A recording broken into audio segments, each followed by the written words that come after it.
Hello viewer, welcome back to our channel maths zone with PP. मैं संजीव कुमार आज आपको class 12 eco book की chapter 9 जो हमारी न्यून मांग एवं अधिमांग की समस्याएं हैं उसकी पार्ट 3 की जानकारी देता हूं।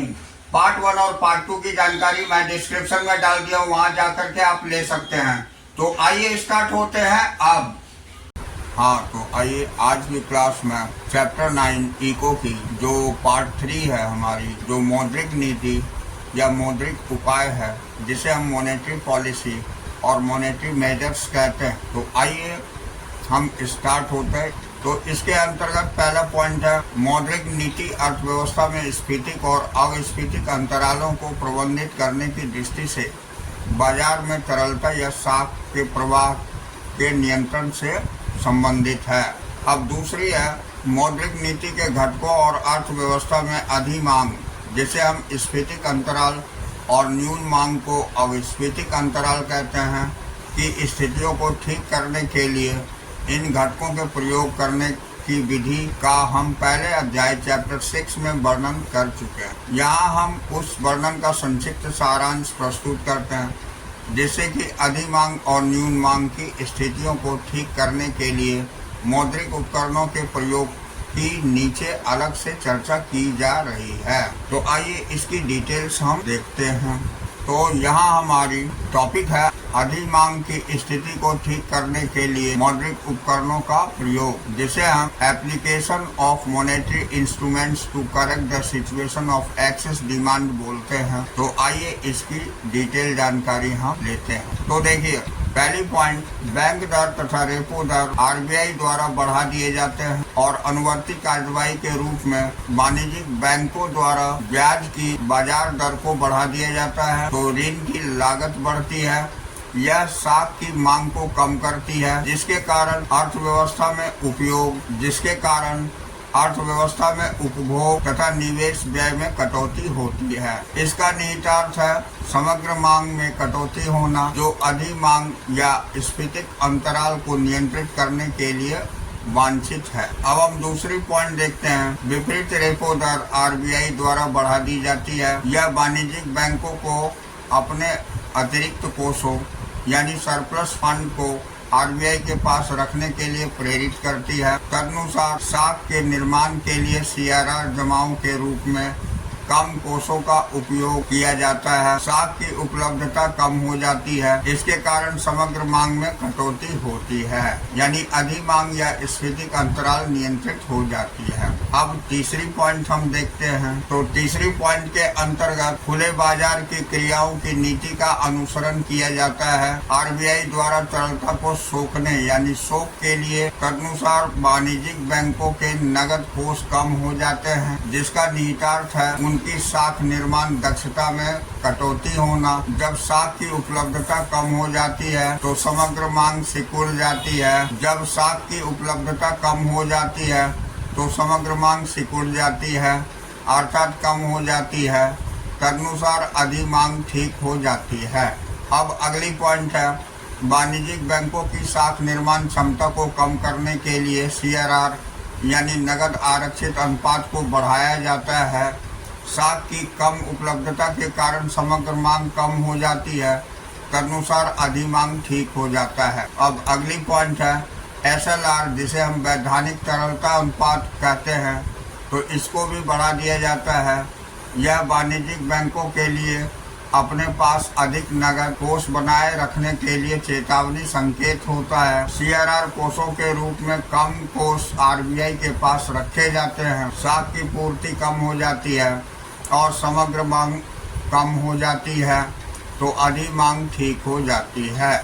अब हम अगली पॉइंट देखेंगे। तो अगली पॉइंट है हमारी सीमांत आवश्यकता व न्यूनतम तत्काल अदायगी, जो एक उधार लेने वाले को वाणिज्यिक बैंकों के लिए किए गए अपने कुल आधार के कुछ प्रतिशत के रूप में देने की आवश्यकता है। इसको साख की उपलब्धता को प्रतिबंधित करने के लिए बढ़ा दिया जाता है। तदनुसार समग्र मांग कम हो जाती है और अधिमांग ठीक हो जाती है। अगली पॉइंट, आरबीआई द्वारा वाणिज्यिक बैंकों पर नैतिक दबाव यानी मोरल प्रेशर डाला जाता है, जिससे कि वे उधार देते हुए चयनात्मक और सख्त बने जब अधिमांग या स्फीतिक अंतराल को ठीक करने के लिए समग्र मांग एडी को नियंत्रित करने की आवश्यकता होती है। अब इसके अगली पॉइंट, साख राशनिंग आरंभ कर दी जाती है।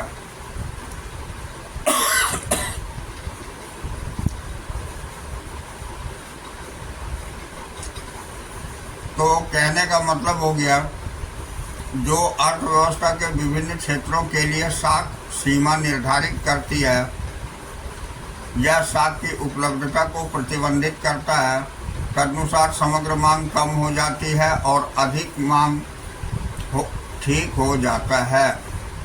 अब हम संक्षेप में देखते हैं, अधिमांग को नियंत्रित करने के लिए महंगी मुद्रा नीति यानी डियर मॉनेटरी पॉलिसी अपनाई जाती है। यह नीति साख की उपलब्धता को कम करती है तथा साख की लागत को बढ़ाती है और साख की कम मांग के कारण समग्र मांग एडी कम हो जाती है, जिसका निहितार्थ अधिमांग को ठीक करना है। तो इस तरह इन सारे टॉपिक्स के द्वारा हम अधिमांग को ठीक करते हैं। अब ये दूसरी पॉइंट हमारी है,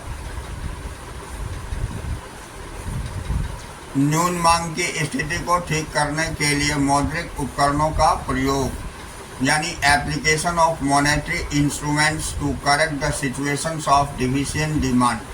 तो आइए इसके बारे में डिटेल जानकारी लेते हैं। तो इसकी पहली पॉइंट है, न्यून मांग की स्थिति में समग्र मांग एडी को बढ़ाने की आवश्यकता होती है। आरबीआई सस्ती मुद्रा नीति यानी चीप मॉनेटरी पॉलिसी का अनुसरण करती है, साख की उपलब्धता बढ़ती है तथा साख की लागत कम होती है। ऐसा मौद्रिक उपकरणों का अधिमांग या स्फीतिक अंतराल की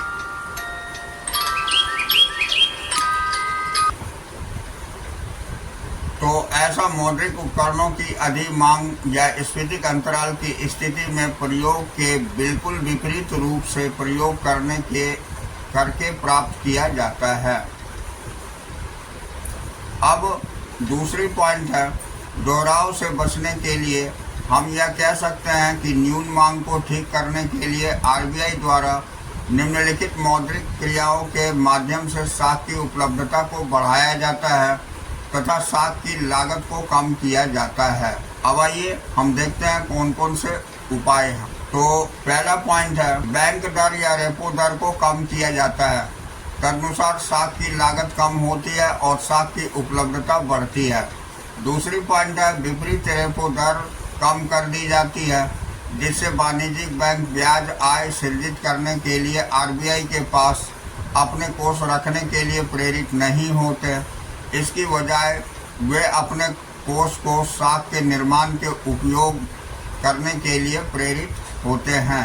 अब तीसरी पॉइंट है, अर्थव्यवस्था में तरलता लाने के लिए प्रतिभूतियां खरीदी जाती है, तो बैंकों के पास साख निर्माण यानी सृजन करने के लिए अधिक नगद शेष बच जाता है। अगली पॉइंट है, साख की पूर्ति बढ़ाने के लिए सीआरआर को कम कर दिया जाता है। नेक्स्ट है, वाणिज्यिक बैंकों की साख सृजन क्षमता को बढ़ाने के लिए एसएलआर को कम कर दिया जाता है। नेक्स्ट, साख की उपलब्धता बढ़ाने के लिए सीमांत आवश्यकता कम कर दी जाती है। अब नेक्स्ट, उधार देने में उदार यानी लिबरल होने के लिए वाणिज्यिक बैंकों द्वारा नैतिक दबाव डाला जाता है। अब नेक्स्ट, साख राशनिंग यदि पहले से ही लागू है तो साख की उपलब्धता को बढ़ाने के लिए हटा दी जाती है। अब देखिए, तो इस प्रकार आरबीआई साख की पूर्ति में वृद्धि करने के लिए साख की लागत को कम करने के लिए प्रत्येक प्रयास करता है। साख की आसान उपलब्धता साख की मांग को बढ़ाती है, तदनुसार समग्र मांग एडी बढ़ जाती है और मांग की न्यूनता यानी अविस्फीतिक अंतराल नियंत्रित हो जाती है। अब हम देखते हैं यहाँ फ्लो चार्ट से अधिमांग को ठीक करने के उपाय यानी measures to correct excess demand. इसमें पहला है राजकोषीय उपाय यानी जिसे हम फिस्कल मेजर्स बोलते हैं, ये संकुचित राजकोषीय नीति अपनाई जाती है। दूसरा है मौद्रिक उपाय की जाती है जिसे मॉनेटरी मेजर्स बोलते हैं, यानी महंगी मुद्रा नीति जिसे हम कहते हैं। तो राजकोषीय उपाय के अंतर्गत सरकारी व्यय को कम कर दी जाती है, कर बढ़ा दी जाती है, सार्वजनिक उधार या सार्वजनिक ऋण बढ़ा दी जाती है और आरबीआई बैंक केंद्रीय बैंक से उधार कम कर दी जाती है, लो कर दी जाती है। अब यहाँ देखिए मौद्रिक उपाय के अंतर्गत हम देखते हैं मौद्रिक उपाय दो प्रकार से की जाती है। पहला होता है मात्रात्मक उपाय जिसे हम क्वांटिटेटिव मेजर्स बोलते हैं और दूसरा होता है गुणात्मक उपाय जिसे क्वालिटेटिव मेजर्स बोलते हैं। तो मात्रात्मक उपाय के अंतर्गत बैंक दर तथा रेपो दर बढ़ा दी जाती है, वृद्धि करी जाती है इसमें, और दूसरा विपरीत रेपो दर में भी वृद्धि होती है। तीसरा खुले बाजार में सरकारी प्रतिभूतियों की बिक्री होती है। नेक्स्ट नगद आरक्षित अनुपात जिसे हम CRR बोलते हैं ये बढ़ा दी जाती है और वैधानिक तरलता अनुपात जिसे SLR बोलते हैं ये भी बढ़ा दी जाती है।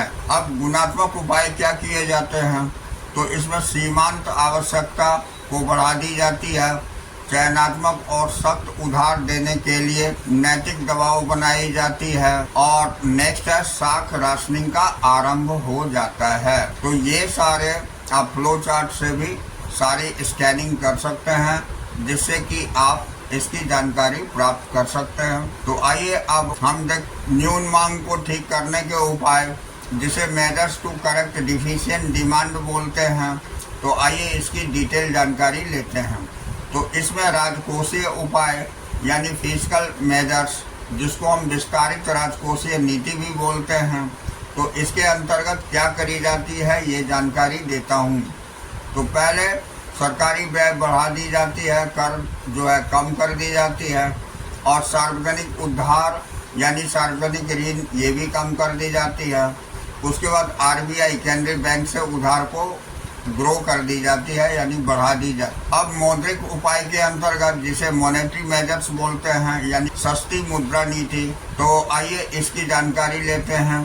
तो इसमें मात्रात्मक उपाय के अंतर्गत जिसे हम क्वांटिटेटिव मेजर्स बोलते हैं, तो पहली पॉइंट होती है बैंक दर या रेपो दर को कम कर दी जाती है। दूसरी पॉइंट विपरीत रेपो दर भी कम कर दी जाती है। उसके बाद तीसरी पॉइंट खुले बाजार में सरकारी प्रतिभूतियों की खरीद होती है। चौथा पॉइंट है कि नगद आरक्षित अनुपात CRR डाउन हो जाती है और वैधिक तरलता अनुपात जिसे SLR बोलते हैं ये भी डाउन हो जाती है। अब हम देखिए गुणात्मक उपाय के बारे में जानकारी प्राप्त करते हैं जिसे क्वालिटेटिव मेजर्स बोलते हैं। तो इसमें पहली पॉइंट है कि सीमांत आवश्यकता को डाउन कर दी जाती है और उधार देने के लिए नैतिक दबाव बनाई जाती है और साख राशनिंग की वापसी करी जाती है। तो ये सारे उपाय किए जाते हैं जिससे कि आपको न्यून मांग को ठीक किया जा सकता है। तो अब हम तालिका के अंतर्गत हम देखेंगे मौद्रिक नीति बनाम राजकोषीय नीति, यानी इन दोनों की कंपैरिजन देख लेंगे जिसे हम monetary policy versus physical policy कहते हैं। तो आइए इसकी जानकारी हम लेते हैं। तो इसमें सबसे पहले यहाँ अंतर का आधार रख लेते हैं, बेसिक ऑफ डिफरेंस। उसके बाद मौद्रिक नीति रखते हैं जिसे हम मॉनेटरी पॉलिसी बोलते हैं। उसके बाद राजकोषीय नीति जिसे फिजिकल पॉलिसी कहते हैं। तो आइए इसकी एक एक करके पूरी डिटेल जानकारी प्राप्त करते हैं। तो देखिए पहली पॉइंट है, सबसे पहले इसका अर्थ यानी कि मीनिंग जानेंगे। तो मौद्रिक नीति के अंतर्गत यह साख पूर्ति को नियंत्रित करके अर्थव्यवस्था में अधिक और न्यून मांग की स्थिति को ठीक करने की नीति है। अब राजकोषीय नीति क्या है कि यह सरकारी आय और व्यय को प्रतिबंधित करके अर्थव्यवस्था में अधिक और न्यून मांग की स्थिति को ठीक करने की नीति है। अब दूसरी पॉइंट देखेंगे नियंत्रण तथा निर्देशन जिसे हम कंट्रोल एंड डायरेक्शन बोलते हैं। तो इसका नियंत्रण तथा निर्देशन देश के केंद्रीय बैंक यानी भारत में आरबीआई द्वारा किया जाता है। राजकोषीय नीति के अंतर्गत इसका नियंत्रण तथा निर्देशन देश की सरकार द्वारा किया जाता है। अब आइए उपकरण क्या क्या यूज करते हैं यानी टूल्स, तो ये जानते हैं। तो मौद्रिक नीति के अंतर्गत ये मौद्रिक नीति के उपकरण है। पहला है बैंक दर, दूसरा है रेपो दर, तीसरा है विपरीत रेपो दर, चौथा है खुले बाजार की क्रियाएं, पांचवा है नगद आरक्षित अनुपात, छठा है वैधानिक तरलता अनुपात, सातवां है सीमांत आवश्यकता और आठवां है नैतिक दबाव तथा साख राशनिंग। अब राजकोषीय नीति के अंतर्गत राजकोषीय नीति के उपकरण नीचे दिए गए हैं। पहला है सरकारी व्यय, दूसरा है कर, तीसरा है सार्वजनिक उधार तथा चौथा है केंद्रीय बैंक से उधार। तो ये हमारी दोनों का कंपैरिजन था जिसके बारे में हमने जानकारी प्राप्त की। अब देखिए, अब हम देखते हैं क्या करें और क्या ना करें, यानी डूज एंड डोंट्स। तो आइए इसके पहली पॉइंट को देखते हैं।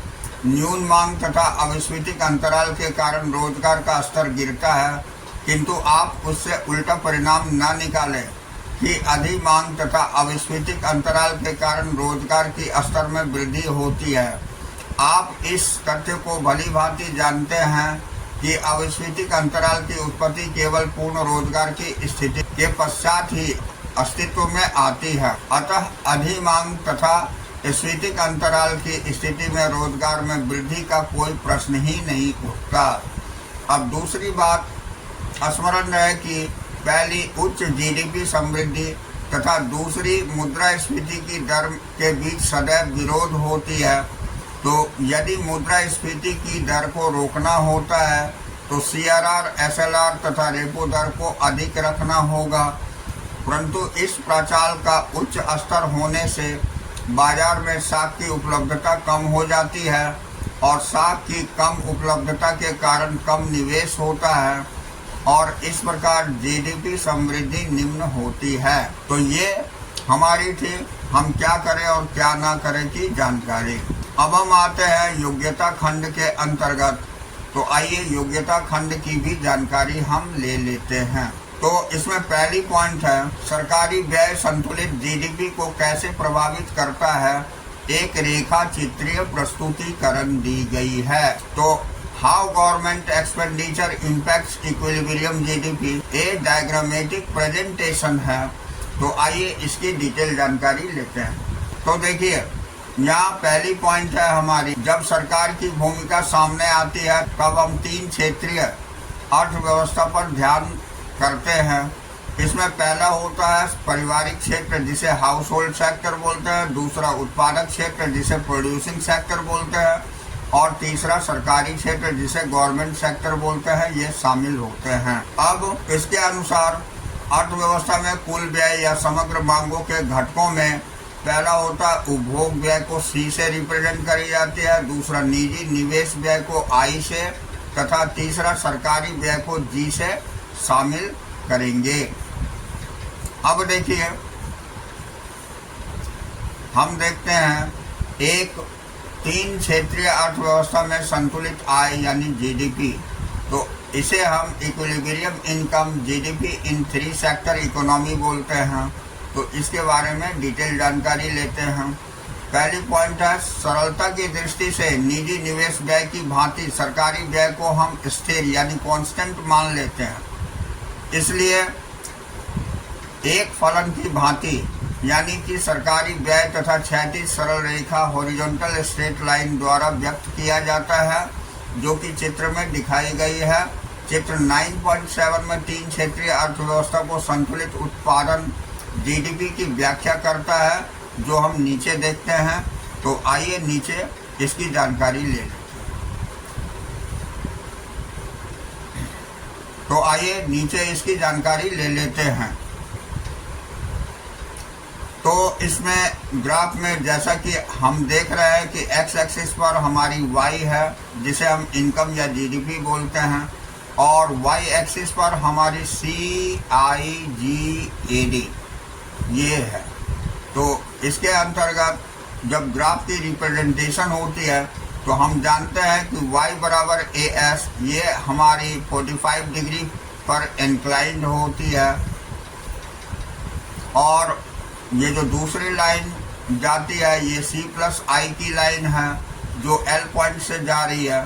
तीसरी पॉइंट ये T पॉइंट से जो जा रही है ये ठीक C+I के पैरेलल जा रही है, जो कि S पॉइंट से, X अक्ष की S पॉइंट से ये Q पॉइंट पर प्रतिच्छेद करती है और ये जो है C plus I plus D ये 3 सेक्टर में है, ये 2 सेक्टर में है, ये 3 सेक्टर में है, यानी 3 क्षेत्रीय और ये 2 क्षेत्रीय है।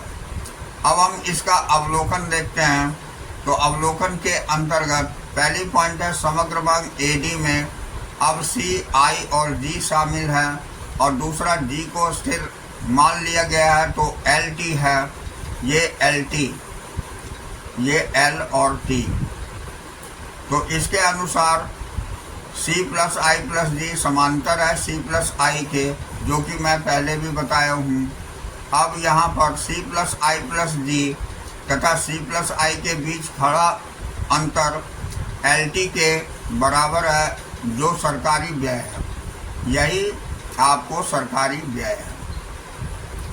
तो Q संतुलन बिंदु है, यहाँ पर ये Q जो है संतुलन बिंदु है और यहाँ OS उत्पादन GDP का संतुलन स्तर है, यानी ये जो है ये आपकी संतुलन स्तर है। तो यही जानकारी प्राप्त हुई। अब हम आगे देखते हैं। तो यहाँ देखिए सरकारी व्यय G को स्थिर मान लिया गया है तो LT के बराबर है। इसके अनुसार C प्लस I फलन सरकारी व्यय के बिना AD ऊपर की ओर सरक कर C plus I plus D फलन यानी कि सरकारी व्यय के साथ AD हो जाती है। दूसरी पॉइंट है ये दोनों फलन सरकारी व्यय के साथ AD तथा सरकारी व्यय के बिना AD समानांतर है, क्योंकि G सरकारी व्यय को स्थिर कांस्टेंट मान लिया गया है। अब संतुलन बिंदु Q पर प्राप्त हुई है, जहां C plus I plus D फलन 45 डिग्री को काटता है। यहाँ इच्छित समग्र मांग AD बराबर इच्छित समग्र पूर्ति AS है, तो संतुलन उत्पादन GDP बराबर OS हो जाती है। तो अब यहाँ देखिए, अब अगली पॉइंट है हमारी सरकार न्यून मांग तथा अधिमांग की स्थितियों को कैसे ठीक करती है, यानी how does the government correct the situation of deficient demand and the excess demand. तो आइए इसकी जानकारी हम लेते हैं। तो इन स्थितियों की व्याख्या हम एक एक करके करते हैं। पहले हम देखते हैं एक 3 क्षेत्रीय अर्थव्यवस्था में न्यून मांग और सरकार द्वारा इसका संशोधन, यानी deficient AD in A 3 sector economy and it's correction by the government. तो आइए इसकी जानकारी लेते हैं। तो पहली पॉइंट है, हम जानते हैं कि न्यून मांग अविस्मृतिक अंतराल की एक स्थिति है। अर्थव्यवस्था निम्न स्तरीय संतुलन जाल की अवस्था में चली जाती है। निम्न समग्र मांग के कारण अल्प रोजगार होता है और उत्पादन के कारकों को पूर्ण रोजगार प्राप्त नहीं होता। अब नियोजित उत्पादन कम रहता है, इसके कारण आय का स्तर कम हो जाता है। क्योंकि आय कम है तो समग्र मांग AD एक बार फिर कम हो जाती है। अब आइए दूसरे पॉइंट देखते हैं। तो निम्न समग्र मांग तथा निम्न आय का चक्र दोहराया यानी रिपीटिटिव जाने लगता है, दोहराया जाने लगता है।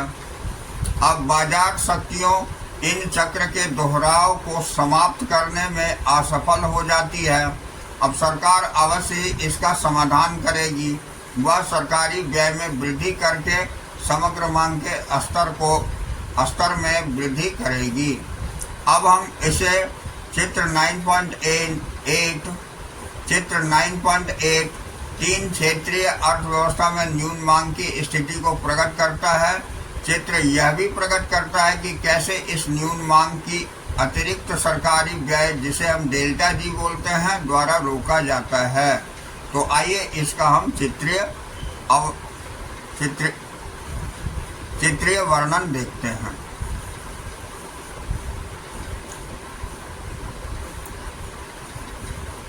तो जैसा कि यहाँ दिखाया गया है, ये Y इनकम हमारी X एक्सिस पर है, जिसे GDP भी बोलते हैं, और यहाँ पर हमारी CIG यानी कि AD की रेखाएं हैं। ये Y एक्सिस पर हमने ये सारी पॉइंट ले ली है। अब यहाँ देखते हैं Y बराबर AS की लाइन हमेशा 45 डिग्री के एंगल पर इंक्लाइंड होती है। अब ये जो दूसरी पॉइंट है ये ADP है, जिसमें हमारी C plus I plus D हो जाती है। उसकी लाइन बनी हुई है। तीसरी लाइन जो इसके पैरेलल ऊपर की ओर जाती है वो एडीएफ है, जिसके अंतर्गत C plus I plus G और डेल्टा G भी इंक्लूड होती है।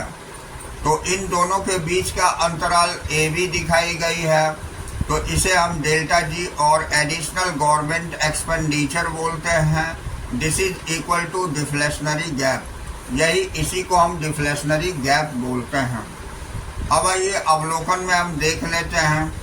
C plus I plus D अल्प रोजगार संतुलन के अनुरूप समग्र मांग AD है और डेल्टा G अतिरिक्त सरकारी व्यय है जो अविस्फीतिक अंतराल के बराबर है। तीसरी पॉइंट, डेल्टा G को C plus I plus D में जोड़ा जाता है ताकि AD को पूर्ण रोजगार के स्तर तक बढ़ाया जाए। अब डेल्टा G को जो AB के बराबर है वह अविस्फीतिक अंतराल को रोकता है। इसके बाद OS अल्प रोजगार संतुलन के अनुरूप उत्पादन है, ये OS। उसके बाद ये OT जो है ये पूरी यहाँ से यहाँ तक OT पूर्ण रोजगार संतुलन के अनुरूप उत्पादन है और इसे C plus I plus G में डेल्टा G को जोड़कर प्राप्त किया जाता है, यानी ये करी जाती है जो हमारी A पॉइंट में A पॉइंट तक आती है, जो Y एक्सिस को A पॉइंट पर काटती है। आइए अब हम इसके बारे में डिटेल से देखते हैं। तो पहली पॉइंट यहाँ दिया हुआ है कि न्यून मांग जिसे अविस्फीतिक अंतराल को AB द्वारा व्यक्त किया गया है और सरकार इस अभाव या कमी को AB के बराबर अतिरिक्त व्यय करके पूरा करती है। दूसरी बात है कि समग्र मांग AD का स्तर जो पहले C plus I plus G अल्प रोजगार संतुलन के अनुरूप था, अब बढ़कर के वो C plus I plus G plus delta G यानी पूर्ण रोजगार संतुलन के अनुरूप हो गया है। उत्पादन का संतुलन स्तर जो पहले OS था अब बढ़कर OT हो गया है। अब तीसरा, अब संतुलन की स्थिति को उत्पादन के कारकों के पूर्ण रोजगार के द्वारा प्राप्त किया जाता है। तो निम्न स्तरीय संतुलन जाल टूट गया है। अब डेल्टा G अर्थव्यवस्था में आय की चक्रीय प्रवाह में एक समावेश यानी इंजेक्शन का काम करता है। अब यहाँ देखिए, डेल्टा G अतिरिक्त सरकारी व्यय अर्थव्यवस्था में आय के चक्रीय प्रवाह में एक समावेश का कार्य करता है। यह समग्र मांग AD के स्तर को उस सीमा तक बढ़ाता है जो उत्पादन के कारकों को पूर्ण रोजगार के लिए आवश्यक है। दूसरी बात है कि अर्थव्यवस्था निम्न स्तरीय संतुलन जाल को तोड़ती है। वास्तविक उत्पादन बराबर संभावित उत्पादन होती है, यानी ये बराबर हो जाती है पूर्ण रोजगार स्तर के और अविस्फीति और बेरोजगारी की अवस्था को ठीक किया जाता है।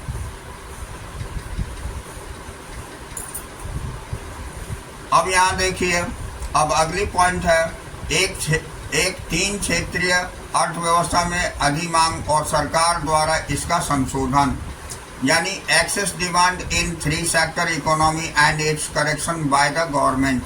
तो आइए इसकी डिटेल जानकारी ले लेते हैं। तो यहाँ दिया हुआ है, पहली पॉइंट है कि अधिमांग स्फीतिक अंतराल की स्थिति है। इसमें अर्थव्यवस्था अत्यधिक उत्तेजित यानी ओवर हेटेड हो जाती है। समग्र मांग AD और समग्र पूर्ति AS में पूर्ण रोजगार स्तर में आगे बढ़ जाती है। सामान्य कीमत में वृद्धि की प्रवृत्ति होती है जबकि उत्पादन का वास्तविक स्तर समान रहता है। ऐसी स्थिति प्रायः अर्थव्यवस्था को मजदूरी कीमत जाल की ओर धकेलती है, जैसा कि पहले बताया जा चुका है।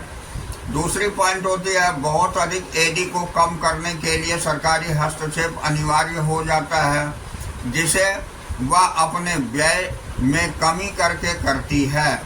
अब तीसरी पॉइंट है चित्र 9.9, एक 3 स्तरीय व्यवस्था में अधिमांग यानी स्फीतिक अंतराल की स्थिति को प्रकट करता है और उस विधि को जिसके द्वारा सरकारी व्यय में कटौती करके इसे दूर किया जाता है।